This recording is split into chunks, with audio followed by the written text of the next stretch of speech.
kekuatan. Mari sujud kepada Tuhan, berhiaskan kekudusan. Pada Tuhan beri kemuliaan, pada Tuhan saja kekuatan. Mari sujud kepada Tuhan, berhiaskan kekudusan. Pada Tuhan saja hai penghuni sorga, kemuliaan serta kekuatan. Berikanlah pada Tuhan kemuliaan-Nya, sembah Dia dalam kekudusan.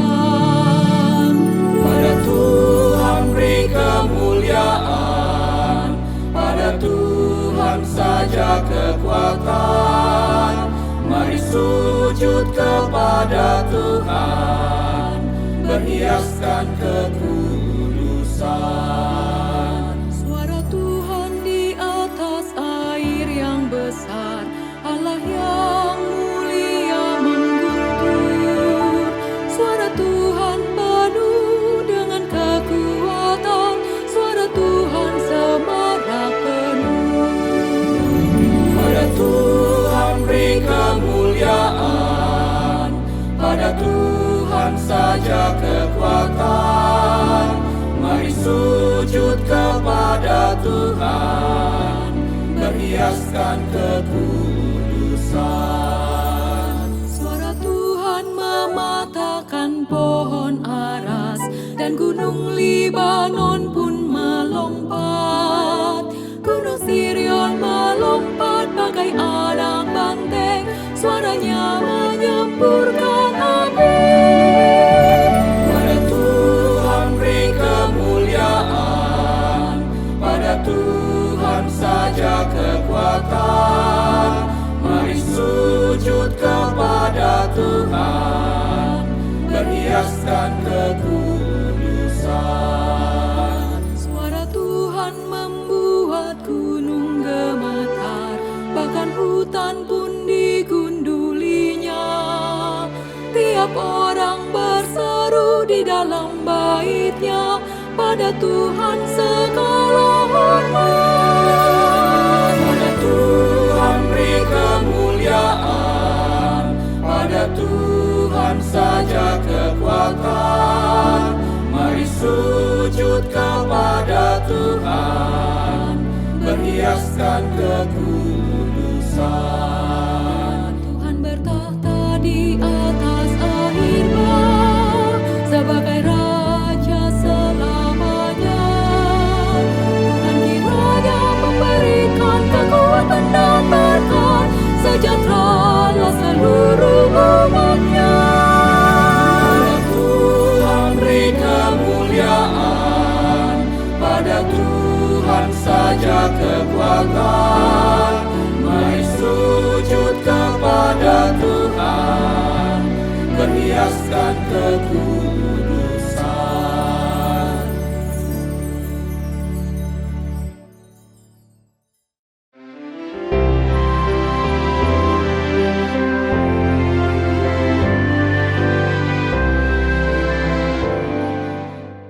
Ya Tuhan kami, betapa mulia di seluruh bumi, nama-Mu besar.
Umat Tuhan yang terkasih, kami informasikan bahwa link ibadah Minggu Online yang diselenggarakan melalui YKB GKI TV hanya bisa diakses pada 4 jam kebaktian, yaitu pada pukul 9, pukul 11, pukul 17, dan 19 waktu Indonesia Barat.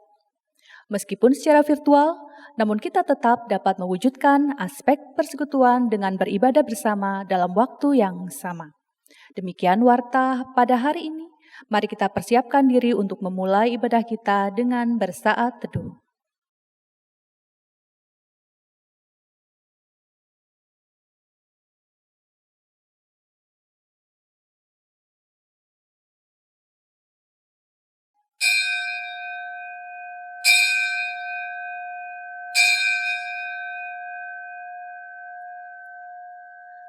Umat Tuhan yang terkasih, dimanapun saudara berada, mari kita memasuki Minggu Prapaskah 2 dengan menyalakan sebuah lilin, suluh yang menuntun langkah kita menjalani pertobatan dan penyangkalan diri.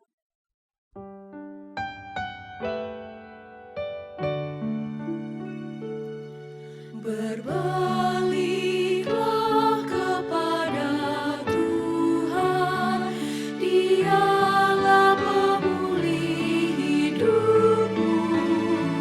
Tuhanmu tentu kan menyambutmu, memelukmu dengan erat. Berbaliklah kepada Tuhan, Dialah pemulih hidupmu. Tuhanmu tentu kan menyambutmu, memelukmu dengan erat.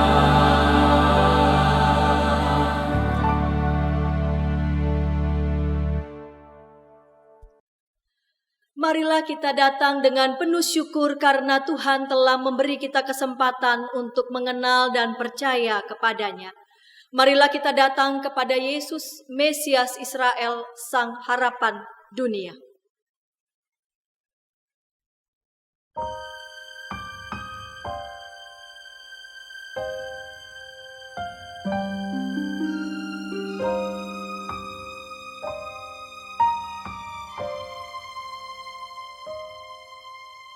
Yesus Mesias Israel, Yesus Engkau Immanuel.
Pertolongan kita adalah dalam nama Tuhan yang menjadikan langit dan bumi.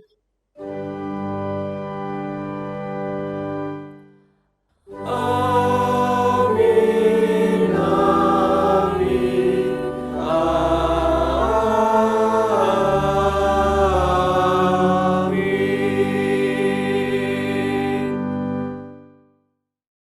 Tuhan beserta saudara. Dan beserta saudara juga.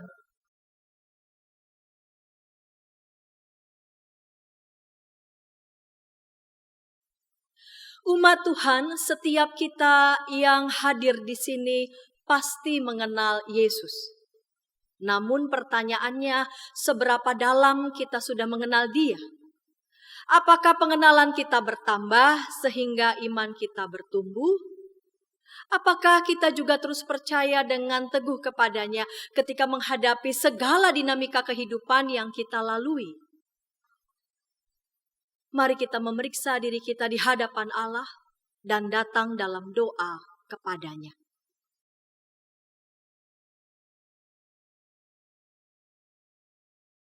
Ya Allah yang Maha Tahu, kami datang kepadamu dengan segala keberadaan kami. Ketika kami memeriksa diri, kami merasa malu, sebab sebagai pengikut Kristus kami menganggap diri sudah cukup tahu tentang Yesus. Sehingga kami tidak berupaya untuk semakin mengenal Kristus. Dikala kami menghadapi persoalan, kami meragukan kuasa-Mu. Padahal jika kami benar-benar mengenal-Mu, semestinya kami dapat teguh percaya kepadamu. Ampunilah kami, ya Tuhan. Tolonglah kami untuk terus mampu mengenal Engkau lebih lagi melalui aneka peristiwa yang kami alami. Dan kami bersyukur akan kesabaran-Mu menanti kami membuka hati kami selebar-lebarnya untuk mengenal Engkau lebih lagi. Di dalam nama Tuhan Yesus kami berdoa. Amin.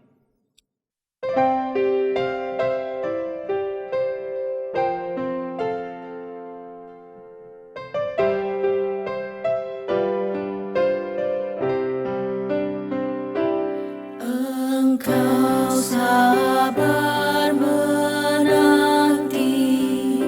sedikit tak jemu, menungguku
Bagi kita yang telah mengakui dan menyesali dosa kita, dengarkanlah berita anugerah yang diambil dari Roma pasal 10 ayat 9 sampai 10. Sebab jika kamu mengaku dengan mulutmu bahwa Yesus adalah Tuhan dan percaya dalam hatimu bahwa Allah telah membangkitkan Dia dari antara orang mati, maka kamu akan diselamatkan. Di dalam Kristus engkau telah diampuni. Di dalam Kristus engkau pun telah diampuni. Damai Kristus bagimu. Damai Kristus bagimu.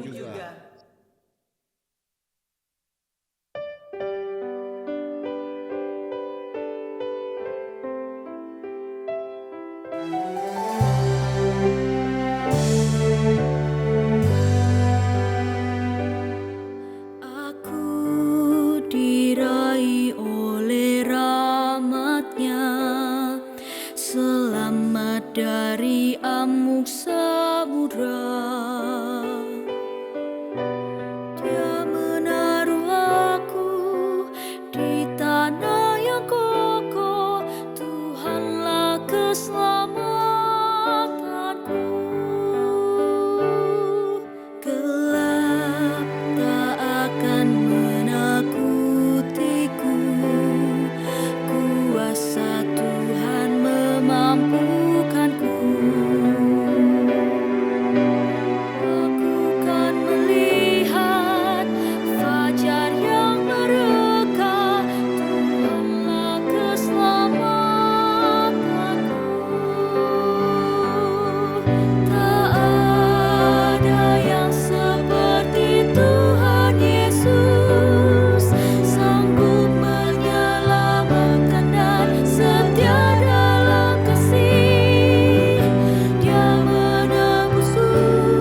Mari saudara-saudara kita siapkan diri kita untuk pelayanan firman Tuhan, kita berdoa. Kembali kami datang ke hadapan-Mu ya Bapa, dan kami kembali mengucap syukur. Ketika kami boleh ada, kami boleh diberi kesempatan untuk bertumbuh di dalam Tuhan melalui ibadah pada hari ini. Dan pada saat ini kami akan membaca firman Tuhan. Sertailah setiap kami ya Bapa, sehingga kami boleh membaca, mendengar, dan merenungkannya dengan baik. Dan mampukanlah kami, agar kami tidak hanya menjadi pendengar firman, tapi kami juga boleh menjadi pelaku-pelaku firman. Di dalam nama Kristus kami berdoa. Amin.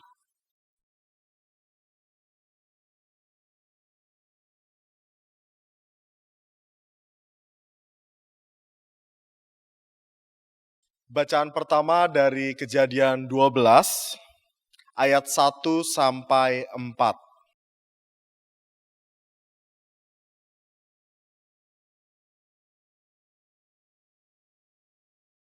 Berfirmanlah Tuhan kepada Abram, "Pergilah dari negerimu dan dari sanak saudaramu dan dari rumah bapamu ini ke negeri yang akan kutunjukkan kepadamu. Aku akan membuat engkau menjadi bangsa yang besar, dan memberkati engkau serta membuat namamu masyhur, dan engkau akan menjadi berkat. Aku akan memberkati orang-orang yang memberkati engkau, dan mengutuk orang-orang yang mengutuk engkau, dan olehmu semua kaum di muka bumi akan mendapat berkat." Lalu pergilah Abram seperti yang difirmankan Tuhan kepadanya, dan Lot pun ikut bersama-sama dengan dia. Abram berumur 75 tahun ketika ia berangkat dari Haran. Demikianlah sabda Tuhan. Syukur kepada Allah.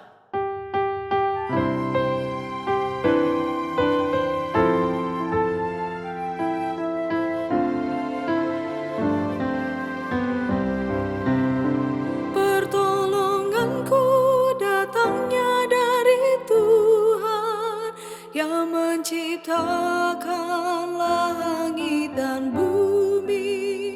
Pertolonganku datangnya dari Tuhan yang menciptakan langit dan bumi.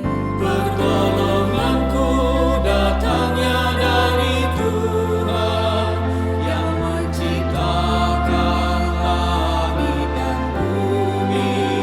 Pertolonganku datangnya dari Tuhan yang menciptakan langit dan bumi. Ku melayangkan mataku ke gunung-gunung, dari manakah datangnya pertolonganku? Pertolonganku ialah dari Tuhan yang ciptakan langit dan bumi. Pertolonganku datangnya dari Tuhan yang menciptakan langit dan bumi. Pertolonganku datangnya dari Tuhan yang menciptakan langit dan bumi. Ia takkan membiarkan kakimu goyah, sungguh tidaklah terlelap penjagamu. Ia takkan terlelap, tak tertidur, sang penjaga umat Israel. Pertolonganku datangnya dari Tuhan yang menciptakan langit dan bumi. Pertolonganku datangnya dari Tuhan yang menciptakan langit dan bumi. Tuhan penjagamu dan Tuhan naunganmu, ya naunganmu di sebelah tangan kananmu. Mentari tak menyakitimu waktu siang, atau bulan di waktu malam. Pertolonganku datangnya dari Tuhan yang menciptakan langit dan bumi. Pertolonganku datangnya dari Tuhan yang menciptakan langit dan bumi. Dia akan menjagamu terhadap kecelakaan. Tuhanmu akan menjaga nyawamu. Tuhanmu akan menjaga keluar masukmu dari kini sampai selamanya. Pertolonganku datangnya dari Tuhan yang menciptakan langit dan bumi. Pertolonganku datangnya dari Tuhan yang menciptakan langit dan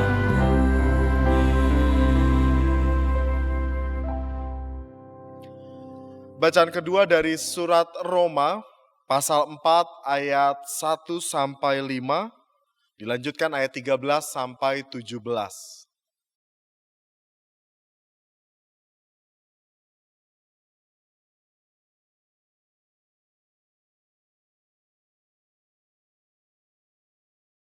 Jadi apakah akan kita katakan tentang Abraham, bapa leluhur jasmani kita?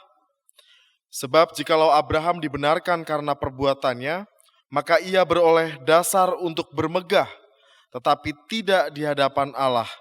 Sebab apakah dikatakan nas kitab suci?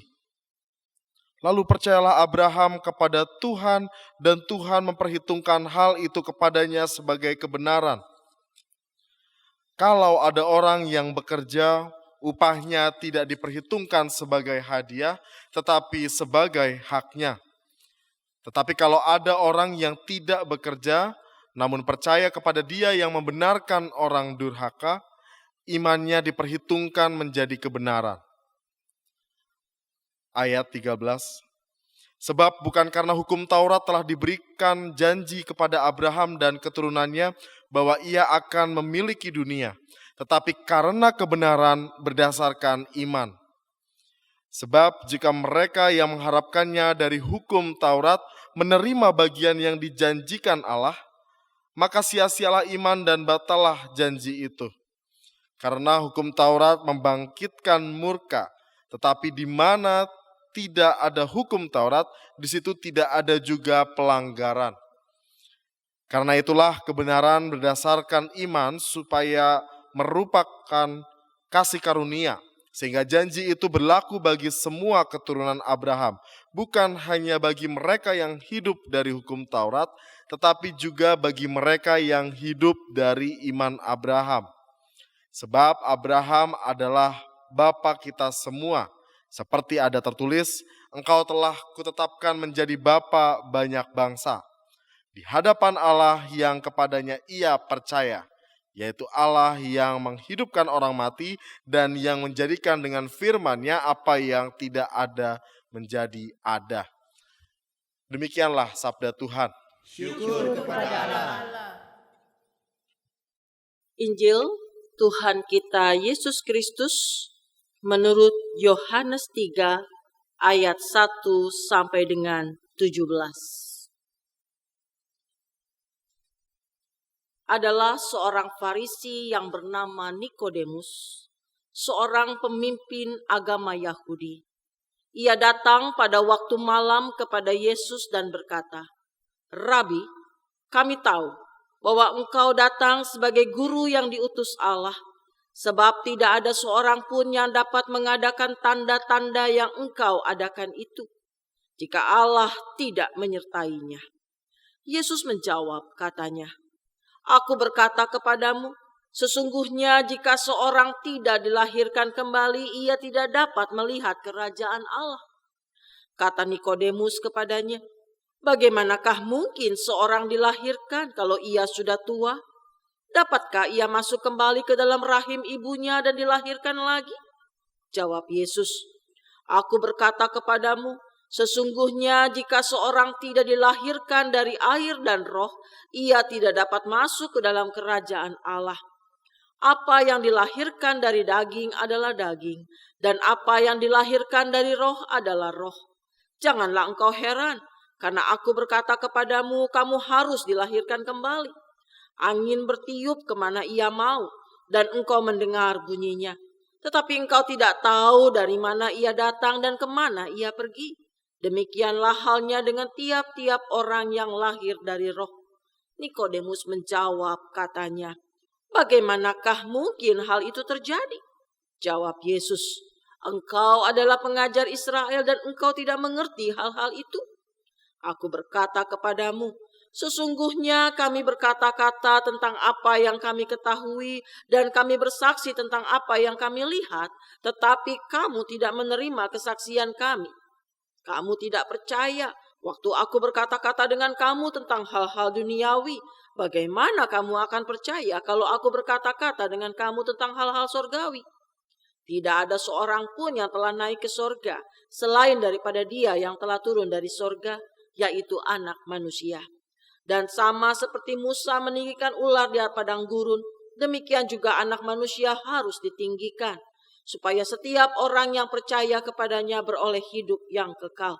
Karena begitu besar kasih Allah akan dunia ini, sehingga Ia telah mengaruniakan Anaknya yang tunggal, supaya setiap orang yang percaya kepadanya tidak binasa, melainkan beroleh hidup yang kekal. Sebab Allah mengutus Anaknya ke dalam dunia, bukan untuk menghakimi dunia, melainkan untuk menyelamatkannya oleh Dia. Demikianlah Injil Yesus Kristus. Berbahagialah setiap kita yang mendengarkan firman Allah dan yang memeliharanya. Hosana. Hosana, Hosana, Hosana.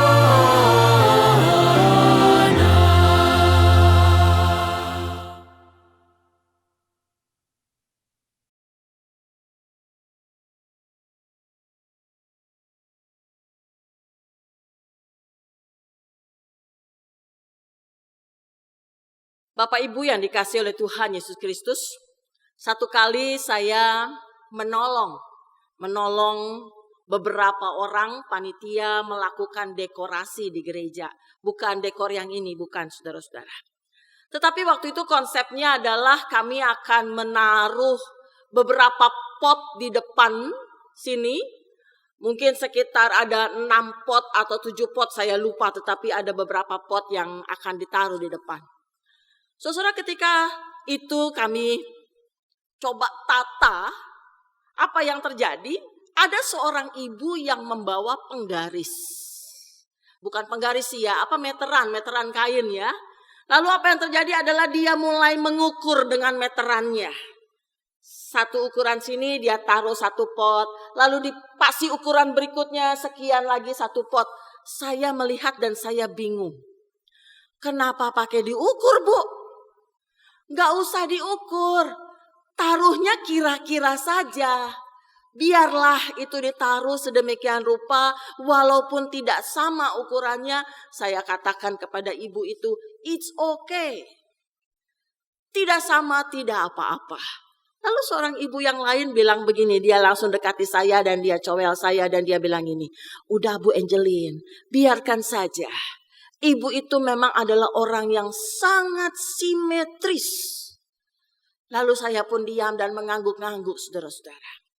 Dan saya membayangkan ketika dia menaruh bunga dan itu harus simetris. Bentuknya, ukurannya itu harus sekian senti dan seterusnya. Saya berpikir, ampun ya simetris sekali.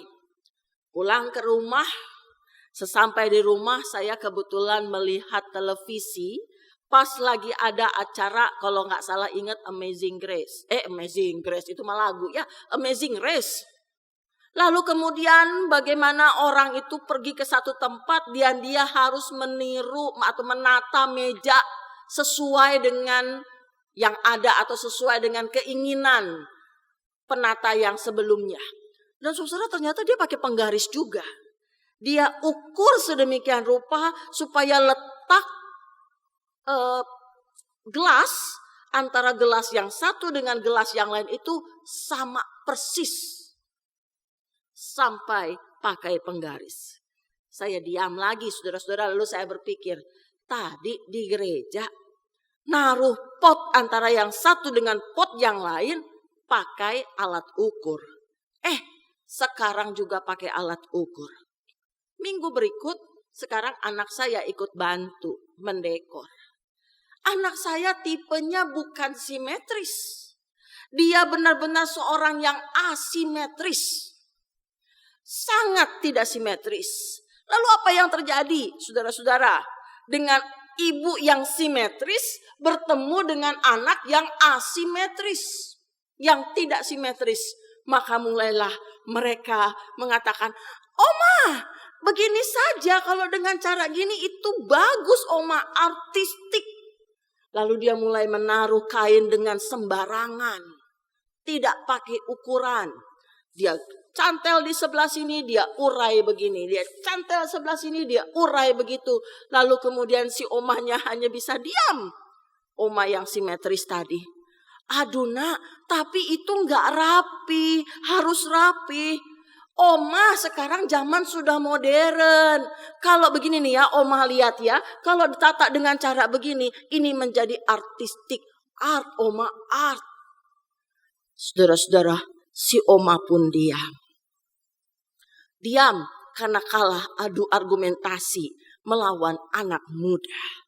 Saudara dikasih Tuhan, bisa dibayangkan ketika satu sudut pandang yang kita yakini sedemikian rupa adalah baik, yang kita yakini sedemikian rupa adalah sesuatu yang benar, sesuatu yang pokoknya harus begini, tiba-tiba kita berhadapan dengan satu sudut pandangan yang baru, yang berlawanan dengan apa yang selama ini sudah kita pegang.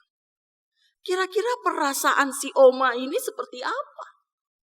Kira-kira perasaan dia seperti apa ketika dia mempertahankan simetris tadi dengan ukur panjang antara satu pot dengan pot yang berikutnya, lalu berhadapan dengan orang asimetris yang asal taruh aja gitu ya, dan kemudian mengatakan ini adalah art dan ini adalah indah.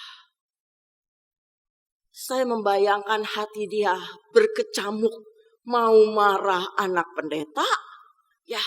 Enggak marah tapi mengganggu. Saya membayangkan hati dia kacau balau. Tetapi kemudian dia diam.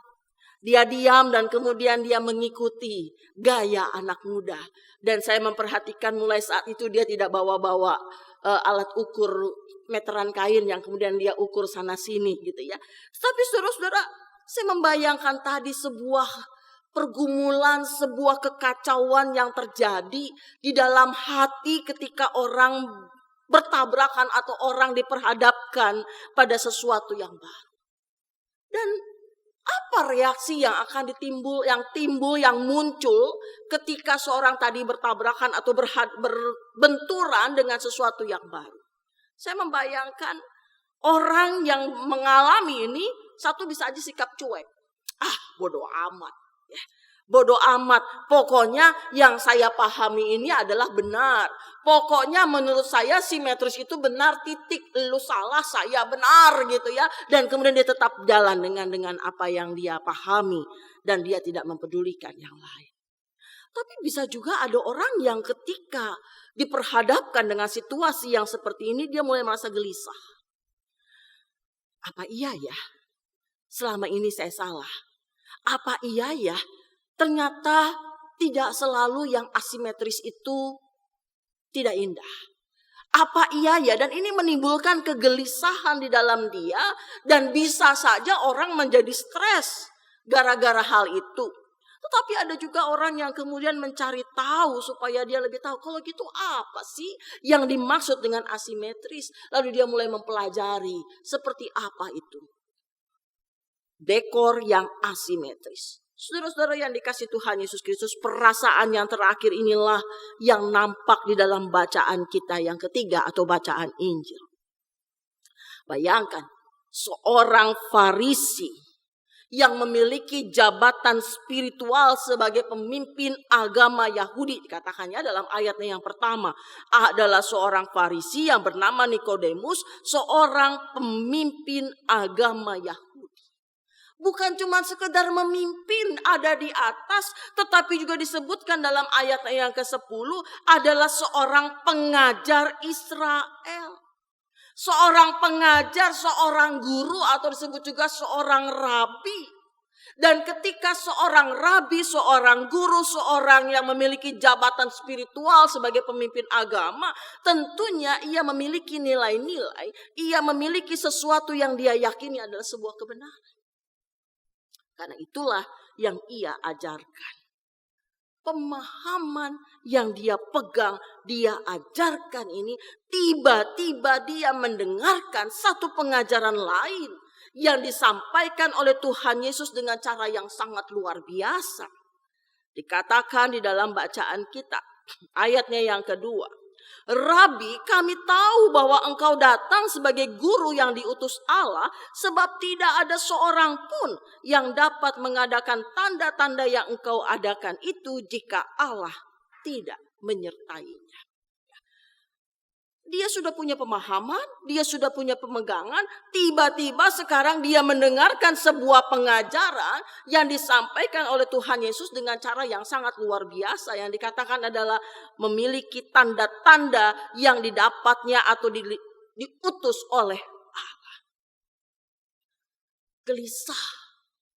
Gelisah, ragu. Dan itu mulai muncul di dalam diri Nikodemus. Maka tidak heran kalau dikatakan pada malam hari dia datang kepada Yesus. Malam hari diam-diam dia datang menjumpai Tuhan Yesus. Guru, engkau adalah orang yang diutus Allah. Bagaimana caranya supaya dan seterusnya mendapatkan kehidupan kekal dan seterusnya.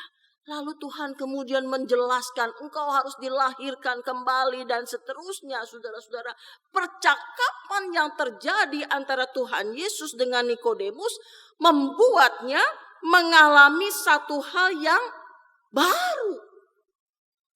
Ada sebuah rasa yang baru muncul di dalam Nikodemus. Ada sesuatu proses yang mulai berubah. Tadinya aku meyakini pemahaman ini. Sekarang pemahaman ini bergeser menjadi satu pemahaman yang baru. Pemahaman di mana ia harus dilahirkan kembali. Bapak Ibu, apakah prosesnya mudah? Tidak. Proses yang dilalui Nikodemus ini bukanlah proses yang mudah. Bayangkan ya.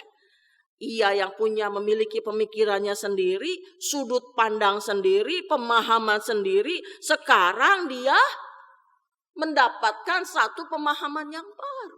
Sampai dia salah paham terjadi. Mana mungkin orang sudah tua masuk lagi dan untuk dilahirkan kembali. Proses yang tidak mudah, saudara-saudara. Tetapi yang menarik adalah bagaimana Nikodemus membuka dirinya, dia membuka hatinya, dia membuka pemikirannya untuk menerima satu pengajaran Tuhan. Dia mau mendengarkan, dia mau belajar lebih dalam, dan itu membuat dia semakin mengenal Kristus. Mungkin pada awalnya dia cuma tahu. Tetapi dengan datang malam-malam, dengan datang mendekat, dengan membuka hatinya, dengan membuka telinganya, dengan membuka pikirannya, dia belajar lebih dalam dan itu membuatnya semakin mengenal Tuhan. Berhentikah sampai dia mengenal? Tidak, saudara-saudara. Ternyata pengenalan yang terjadi dalam diri Nikodemus ini berujung pada sebuah tindakan yang lain. Apa tindakan berikutnya? Tindakan yang terjadi berikutnya adalah setelah saya mengenal Tuhan Yesus, saya memahami pengajarannya, yang terjadi adalah Nikodemus percaya kepada Tuhan. Percaya kepada Kristus. Tapi kan dia adalah seorang pengajar, dia adalah seorang Farisi. Bagaimana dia bisa kemudian percaya kepada Tuhan yang bagi orang Farisi itu bertolak belakang dan ditolak? Saudara-saudara, pengenalan kepercayaan itu ternyata juga memberikan dampak dalam diri Nikodemus. Apa dampaknya dari pengenalan dan percaya yang terjadi dalam diri Nikodemus? Ya, coba kita telusuri lagi. Telusuri lagi apa yang terjadi. Kita balik lagi ya ke ayatnya yang kedua. Ayatnya yang kedua. Ia datang pada waktu malam kepada Yesus. Artinya pada waktu malam ini menunjukkan ada yang bilang sebuah keraguan-raguan dalam diri Nikodemus. Ada penafsir yang mengatakan rasa takut. Ya, rasa takut yang mencekam tadi ya, karena dia adalah seorang pengajar Yahudi, lalu datang menemui Yesus, takut ketahuan gitu ya. Ada rasa takut ketahuan, ada rasa sungkan, ada rasa ragu-ragu mungkin. Ya, semua rasa-rasa tadi itu muncul yang membuat dia datang di malam hari. Ada yang melihatnya demikian. Tetapi kemudian ketika saya coba cari, saya penasaran ini apa yang terjadi dengan Nikodemus. Lalu setelah ayat 21 saya cari perikop berikutnya. Kok Nikodemusnya hilang? Ya, ini kemana si Nikodemus ini? Apa yang terjadi sama Nikodemus? Apa yang terjadi pada Nikodemus setelah dia mengenal Tuhan dan percaya kepada Tuhan? Saya menemukannya di dalam pasal 7 Bapak Ibu. Di dalam pasal 7 dari Injil Yohanes. Pasal 7 ayatnya yang ke 50. Lembaga Alkitab Indonesia memberi judul Yesus dibela oleh Nikodemus, ya. Nah, dalam perikop ini diceritakan bagaimana kemudian para imam-imam dan orang Farisi ini kemudian bercakap-cakap terkait tentang Yesus yang dilaporkan oleh penjaga. Lalu dalam ayat 50, Nikodemus, seorang dari mereka yang dahulu telah datang kepadanya, berkata kepada mereka, apakah hukum Taurat kita menghukum seseorang sebelum ia didengar dan sebelum orang mengetahui apa yang telah dibuatnya? Saudara-saudara, maksudnya apa? Ternyata yang tadinya malam-malam datang, sekarang Nikodemus berani berdiri dan kemudian membela Tuhan Yesus. Walaupun mungkin tidak secara langsung, tapi bagaimana dia berani membela Tuhan Yesus di tengah-tengah orang-orang yang dalam tanda kutip menuduh atau juga tidak suka pada Tuhan Yesus. Berani maju. Ada satu perubahan dalam diri Nikodemus.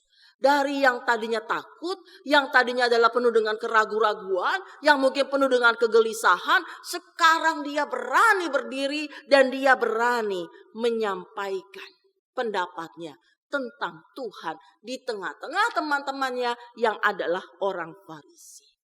Lalu kemudian saya menemukan lagi, di mana lagi ada Nikodemus, ternyata dia muncul kembali di dalam pasal 19. Dari Injil Yohanes. Pasal 19 ayatnya yang ke-39. Injil Yohanes pasalnya yang ke-19 ayatnya yang ke-39. Juga Nikodemus datang ke situ. Dialah yang mula-mula datang waktu malam kepada Yesus. Ia membawa campuran minyak mur dengan minyak gaharu kira-kira 50 kati beratnya. Nikodemus datang ke situ. Dia adalah yang mula-mula datang waktu malam kepada Yesus setelah ia mati. Artinya apa lagi? Bagaimana Nikodemus sekarang datang secara terang-terangan. Ya, secara terang-terangan dia datang menghampiri kubur Yesus. Bukan untuk ngelihat, beneran mati. Tuh ya, udah ya mati. Tidak, tetapi dia bawa mur, dia bawa minyak mur, dia bawa minyak gaharu untuk apa? Untuk memulasar, untuk membalut, untuk membalurkan jenazah Tuhan Yesus. Melakukan sesuatu, menunjukkan dia adalah murid Tuhan. Kembali saudara-saudara. Apa yang terjadi ketika seorang mengenali dan kemudian percaya kepada Kristus. Nikodemus memberikan satu contoh yang sangat luar biasa. Ada perubahan. Ada perubahan di dalam diri Nikodemus yang tadinya khawatir, yang tadinya cemas, yang tadinya takut, yang tadinya ragu-ragu. Sekarang dia berani membela. Sekarang dia berani menunjukkan bahwa dia adalah murid Tuhan Yesus. Maka ketika ini kemudian mulai dikenakan kepada diri kita. Bagaimana dengan kita, Bapak Ibu? Apakah kita juga sudah mengenal Tuhan sedemikian rupa? Atau jangan-jangan selama ini kita hanya sekedar tahu, oh ya Yesus itu adalah Tuhan. Oh ya Yesus itu adalah juru selamat. Tetapi apakah sungguh kita mengenal Dia secara pribadi? Apakah sungguh kita mengenal Yesus di dalam kehidupannya, di dalam pengajarannya? Apakah kita sungguh berusaha mencari Tuhan, berusaha mengenal Tuhan dengan sikap hidup kita? Apa yang terjadi ketika gereja misalnya mengatakan, mari Bapak Ibu kita datang ke gereja karena ada pemahaman Alkitab? Apakah ada begitu banyak orang yang datang berusaha untuk mencari tentang kebenaran firman Tuhan? Biasanya enggak tuh. Tapi begitu, mari Bapak Ibu siapa yang mau kita jalan-jalan? Yang daftar banyak. Itu kalau di GKI Kepaduri. Kalau di gereja lain kayaknya nggak beda, sama aja gitu ya. Saudara-saudara, ternyata tidak mudah. Tidak mudah. Tapi bagaimana kita boleh belajar mengenal Tuhan, berarti menyediakan diri, menyediakan waktu, menyediakan pikiran, menyediakan hati untuk belajar firman Tuhan. Belajar untuk mengenal Tuhan. Dan belajar bukan cuma sekedar bisa buka Alkitab, tapi bagaimana memahami Alkitab. Dan menjadikannya bagian dari utuh kehidupan kita. Lalu setelah kenal apa? Nikodemus mengatakan, belajar dari Nikodemus, setelah mengenal, maka yang berikutnya adalah percaya kepada Kristus. Percaya kepada Kristus bukan cuma sekedar, oke, aku percaya Dia adalah Tuhan. Oke, aku percaya Dia adalah juru selamat. Tapi mempercayakan diri kita kepada Tuhan. Mempercayakan hidup kita kepada Tuhan. Dan itu menjadi nampak di dalam kehidupan kita. Nampaknya bagaimana, Bu? Nampak seperti Nikodemus. Ada perubahan nyata di dalam kehidupan kita. Ada satu perubahan. Dulu kita adalah orang yang seperti ini. Sekarang kita harus lebih baik daripada yang dulu. Ada perubahan yang seharusnya kelihatan dalam diri kita. Sehingga orang mengenal dan orang tahu. Ini adalah orang yang percaya kepada Tuhan. Saudara yang dikasih Tuhan, kenali Tuhan. Belajar untuk mengenali Tuhan dengan berusaha terus menerus mencari Tuhan, membaca firman, mengenali Alkitab, mengenali firman Tuhan, lalu kemudian percayalah kepadanya. Dan ketika kita percaya, perubahan akan nampak dalam kehidupan kita. Inilah yang boleh menjadi perenungan kita di Minggu Prapaskah yang kedua ini. Ketika kita boleh belajar bagaimana Tuhan sudah terlebih dahulu mengasihi kita. Tuhan menolong kita. Amin.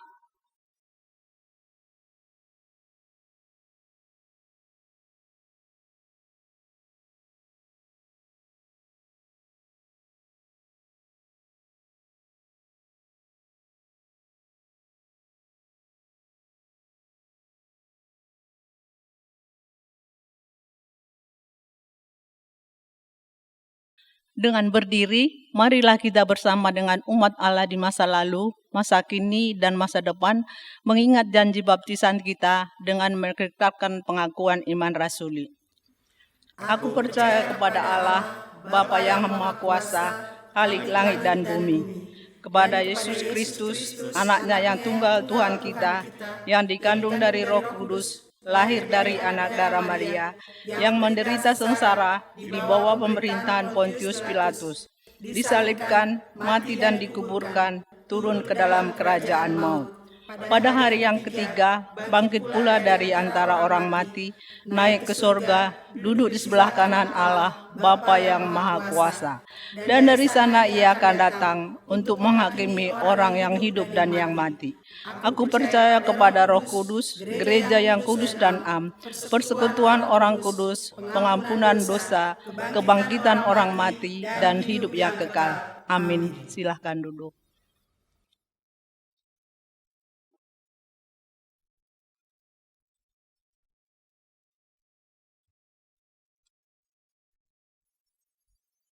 Mari kita naikkan doa syafaat kita. Ya Tuhan Allah Bapa kami, mampukanlah kami ya Bapa agar kami boleh belajar mengenal Tuhan lebih jauh lagi. Dan pengenalan itu boleh membawa kami menjadi semakin lagi percaya kepada Kristus. Dan rasa percaya itu juga boleh mengubah kehidupan kami sehingga hidup kami boleh menjadi sebuah kesaksian yang indah. Banyak orang boleh mengenal Tuhan. Banyak orang boleh merasakan kasih Tuhan melalui diri dan hidup kami. Pada saat ini ya Bapa, kami menaikkan doa-doa syafaat kami. Kami ingin berdoa bagi bangsa dan negara kami Tuhan. Biarlah Engkau yang boleh menyertai setiap para pemimpin negara kami, baik dari tingkat yang tinggi di pusat maupun juga di daerah-daerah. Tuhan, biarlah Engkau yang boleh menyertai satu demi satu. Bapak Presiden kami, Wakil Presiden dan juga aparatnya. Tuhan yang boleh menolong dalam setiap keputusan demi keputusan yang diambil. Tuhan yang boleh menaruh perkataan-Mu, boleh menaruhnya di dalam bibir dan hati para pemimpin negara kami. Sehingga mereka boleh membuat keputusan dengan bijak, adil, dan memikirkan rakyat secara keseluruhan.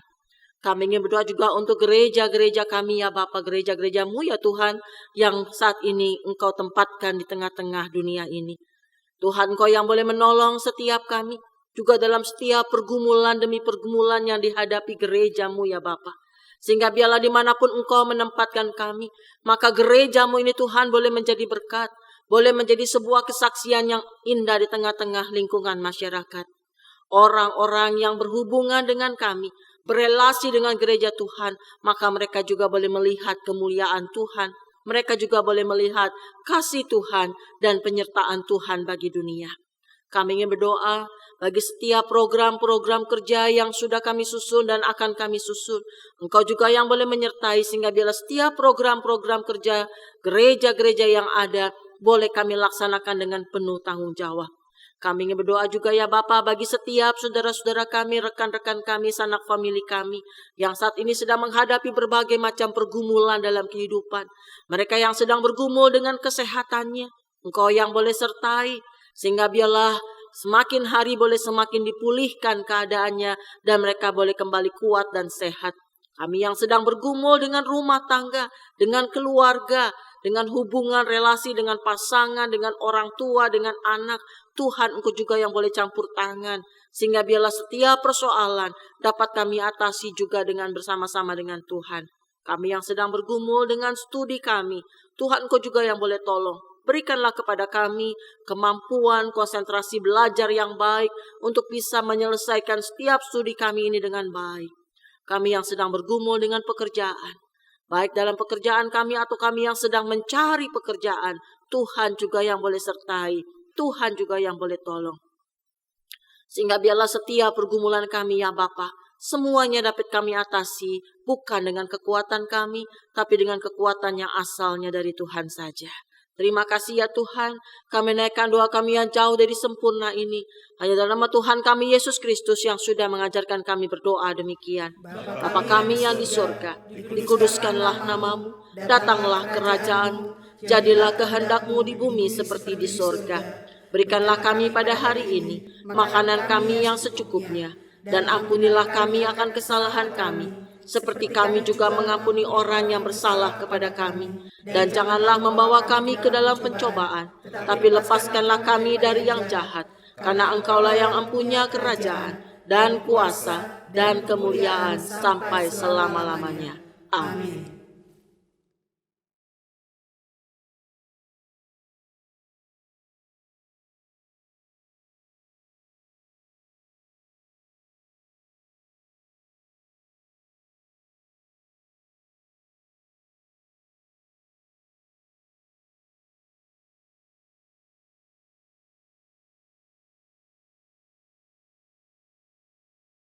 Umat yang dikasihi Tuhan, marilah kita bersukacita dan menyatakan syukur kepada Tuhan dengan memberikan persembahan. Firman Tuhan dari Mazmur 4 ayat 6. Persembahkanlah korban yang benar dan percayalah kepada Tuhan. Saudara dapat mengirimkan persembahan ke rekening gereja masing-masing.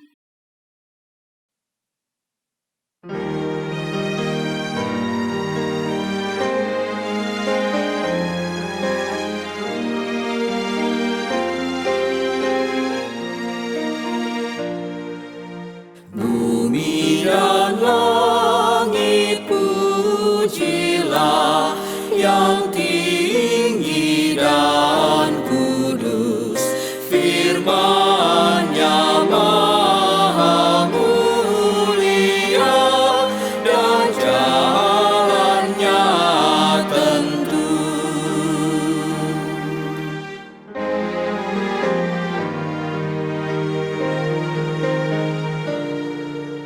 Betapa kasih hikmat-Nya, kendati kita aib, Sang Adam baru menjelma, penolong yang ajaib.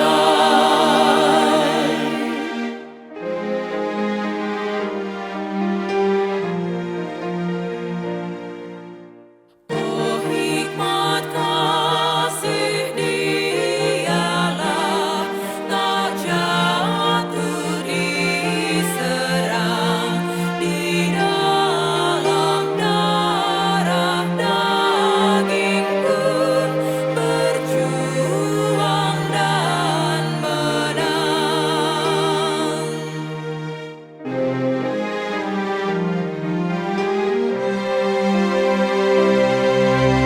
Dialah insan yang benar, seturut dibantingnya, hukuman bagi insan pun ditanggung olehnya.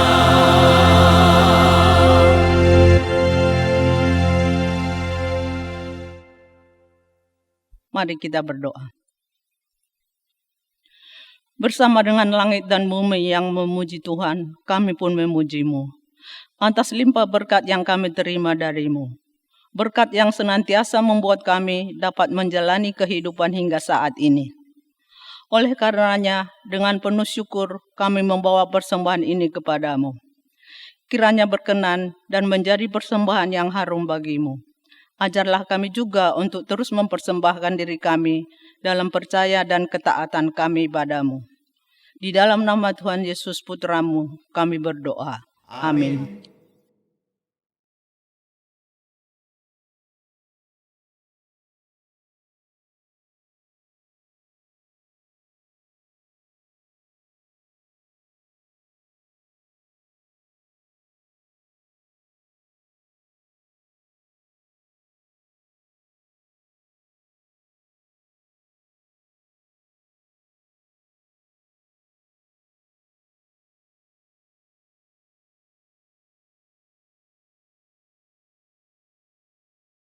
Allah yang hadir dalam diri Yesus Kristus adalah Allah yang dekat denganmu.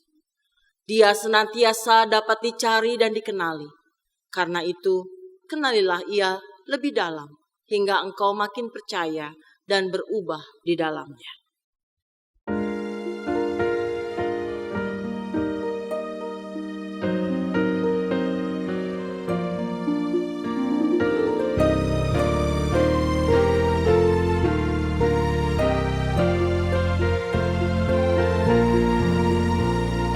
Cari suatu banci, kan ku iring tetap, dan palu yang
Saudaraku, arahkanlah hatimu kepada Tuhan.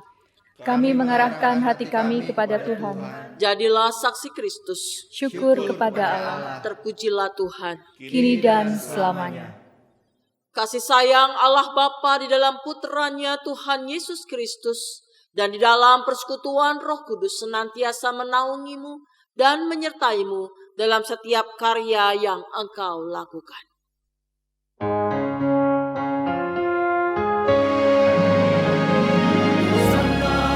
Hosanna, Hosanna, amin.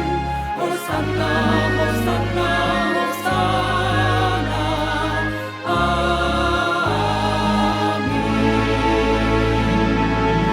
Hosanna, Hosanna, Hosanna, amin. Hosanna, Hosanna, Hosanna,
Sahabat, mari dukung pelayanan dan pekabaran Injil melalui YKB dengan membagikan link acara ini kepada sebanyak mungkin orang.